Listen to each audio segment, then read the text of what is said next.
Welcome to Big Ideas Bite-Sized TV, where there's power in 15 minutes. Hi, I'm Stephanie Hartman, the founder of StopTradingYourTimeForMoney.onlineprogram.com. Let's face it, time is a valuable commodity these days. Whether you're a CEO running a huge successful company, or you're just trying to balance work and family life, or hey, you're relaxing at a gorgeous resort like this, you don't have time to waste. Yet, you need to be informed. That's why at Big Ideas Bite-Sized TV, you will find the core essence of really powerful ideas in small, digestible chunks. Enjoy the show. Greetings, business owners and entrepreneurs. In a moment, I'm going to tell you why superheroes are bad for business. But before I do, I need to actually say I like superheroes. You know, they're the ones that wear capes, the ones that are all-powerful, invincible, can do anything, and they come at a moment's notice. And the most amazing thing is they can do all of that all by themselves without any help. And if you're like me, when you were young, you had a secret one. Maybe you have one now. Certainly, all kids dream of that. The press loves to find them in everyday life. They make great blockbuster movies, and some business owners think that they need to be one. Perhaps you're one of those, or you're thinking about being one of those. But that's totally the wrong thing to do if you want your business to be successful. And let me tell you why. Because by positioning yourself as the go-to guy or gal, the one that makes all the decisions, that comes up with all the resources, that hires all the people, makes all the decisions, instead of being the asset, you become the choke point or the bottleneck or the barrier that's holding everything back from blossoming. I've actually come to call it the invisible wall because most business owners can't see it. And if you want to be successful, if you want your dreams to manifest, you cannot be a superhero. You've got to do something entirely different.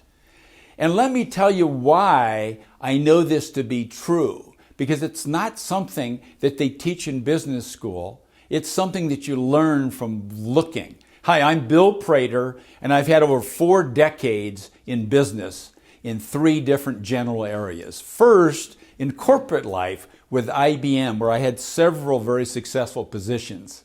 And then as a business owner and entrepreneur, I've owned an investment banking firm, and now I've got a coaching, consulting, and management training company. And through all of that, I had exactly the same core client base.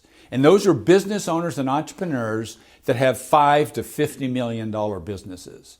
And every single one of those was looking for something, some magic bullet or secret sauce or fantastic formula, some quick fix that would convert their business from its ordinary state into something extraordinary. And let me, though, tell you about a well-kept secret. It's not what you don't have, it's what you think you need that's holding you back from being successful.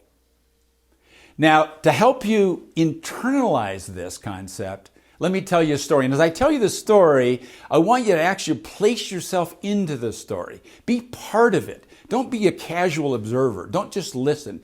Be in it. So I want you to imagine this business owner named Ted. Now, Ted owned a $10 million construction company in a small town. And outside observers looking in saw it as a very successful company. And by many measures it was. After all, it was 50 years old. That alone puts it in rarefied air, because since only 4% of businesses make it to 10 years. Plus, he had great core competencies. He had wonderful products and services. He had solid employees that were loyal and been there for a long time. He had a good management team.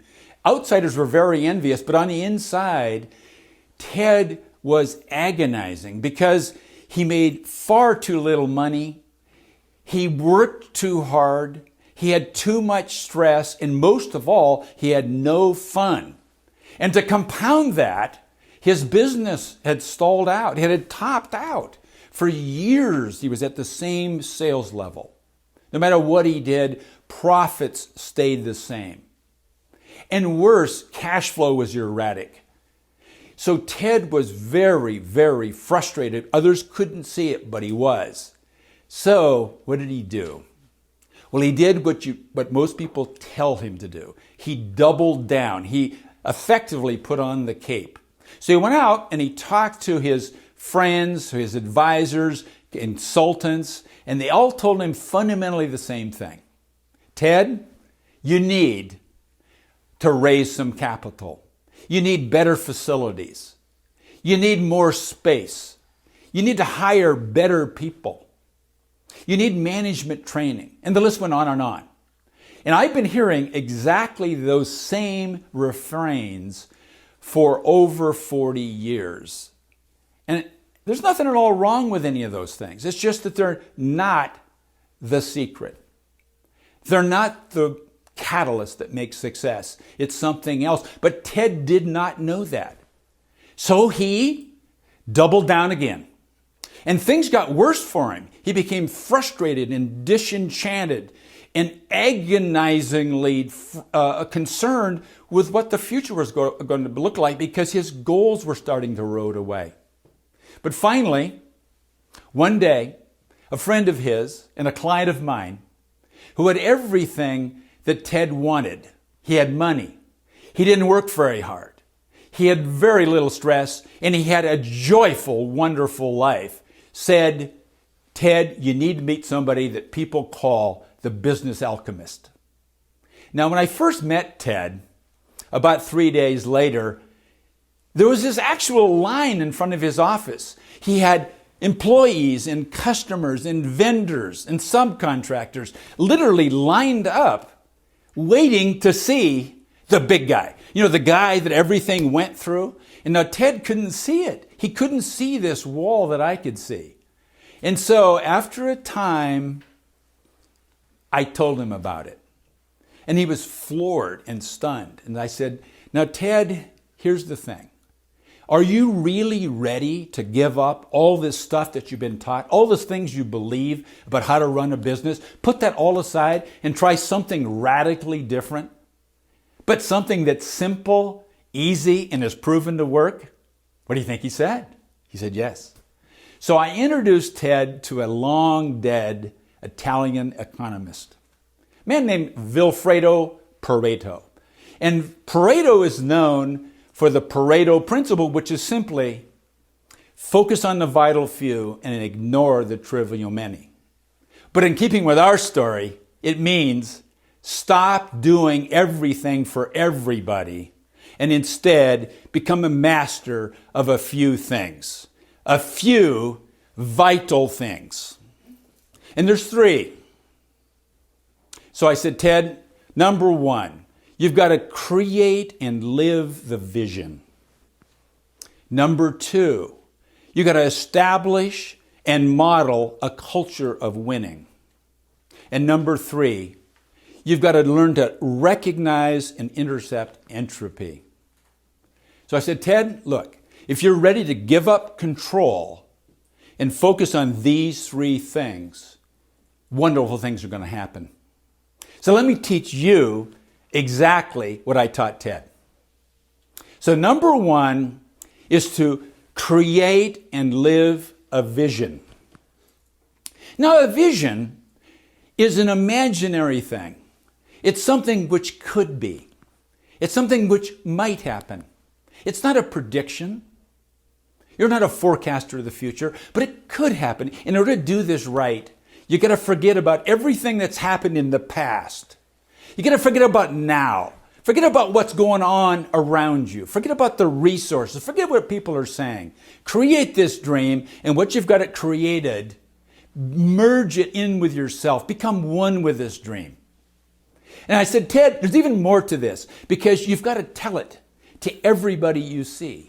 All your employees, all your managers, all the vendors, all the customers. You got to tell it so frequently that when they see you coming, they said, here comes Ted, and we're going to hear that vision of his again.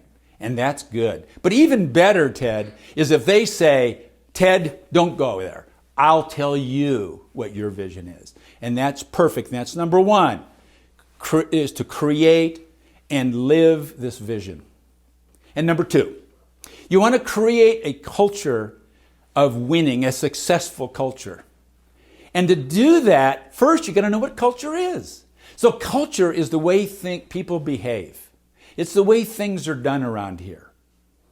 It's if X happens, you do Y. That's culture. And you've got a culture here, Ted, and your culture is wait for Ted. That is not a winning culture. You got to change that. So it's really two key things. Number one, it's core values. Now these are the core internal values. You want everybody to act like that. And number two, and where the magic is having a winning culture. And so how do you get a winning culture? Turns out, pretty easy. It's just three things. Number one, you got to operate with a management system. Number two, you got to empower and embolden a team dynamic.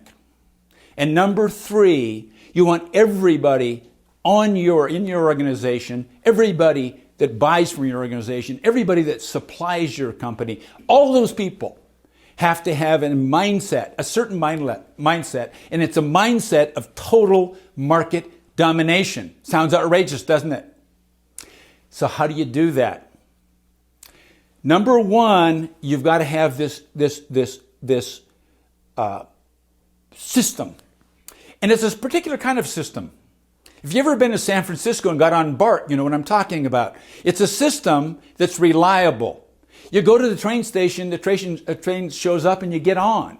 And you go to the stop that you expect to go to and it gets there on time. That's the system we're talking about. Reliable, simple, easy to use. So years ago, I created a system that does that exact thing. It's called the Business Execution System. It's got three parts to it. Number one, it's collaborative goal setting. Number two, it's authentic accountability. And number three, it's consistently taking the appropriate action. So that's the management system. We're talking about a winning culture. So you want this system to move and be operated with a team culture. This is team-centric, not boss-centric. This is the team that's goal-oriented. This is the team that's using this system throughout your entire organization.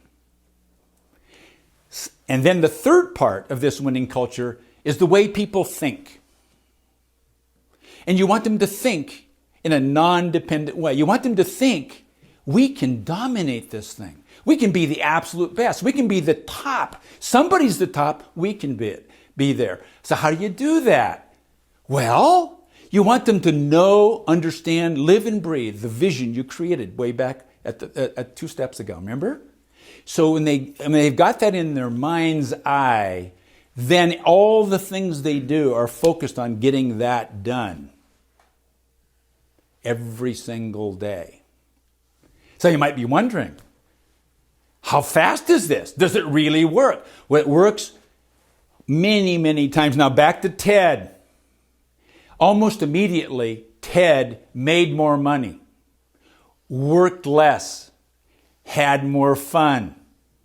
And in a few short years, Ted's business grew 20 times, from 10 million to 200 million.